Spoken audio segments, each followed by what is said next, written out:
Watching Capital City Sunday. President Donald Trump signed an executive order that bans transgender athletes from competing in women's sports. With this executive order, the war on women's sports is over. The order directs federal agencies, including the Department of Justice, to interpret federal Title IX rules as prohibiting the participation of transgender girls and women in female sports. The White House also demanded organizations like the NCAA change their rules. After the president signed the order, the NCAA changed its participation policy for transgender athletes, limiting competition in women's sports to athletes assigned female at birth. Demonstrators took to the streets across the country to protest the actions of the Trump administration. One of those rallies happened at the state capitol in Madison. Hundreds of people were there. They were pushing back against the administration's policies and calling on Wisconsin's congressional members to step in. We have people running our government that weren't elected at all, Elon Musk. They're shutting down agencies illegally. They're firing civil servants without due process. We're in a bad spot, so I'm hoping the Democrats do something for us, and I'm hoping that some of the MAGA people will see that some of the choices they made are not good for them. The protests were part of an online movement to organize 50 protests in 50 states in one day.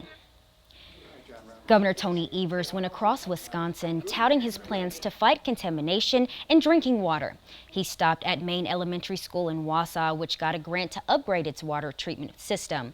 The governor says his upcoming budget will include money to help schools add water bottle filling stations that will have filters to reduce contaminants in the water. And as we come to the end of this week's edition of the show, we're also coming to the end of Capital City Sunday. Today will be our last and final broadcast. Since the show launched more than a decade ago, we've spoken with governors, state lawmakers, members of Congress, candidates running for office, and many more.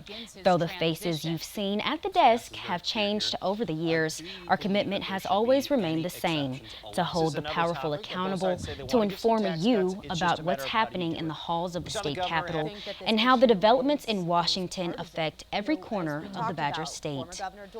I've worked as the political reporter here at WKOW since July of 2023, and I became the permanent host of Capital City Sunday back in May 2024 during an unprecedented election season in which our state garnered national attention.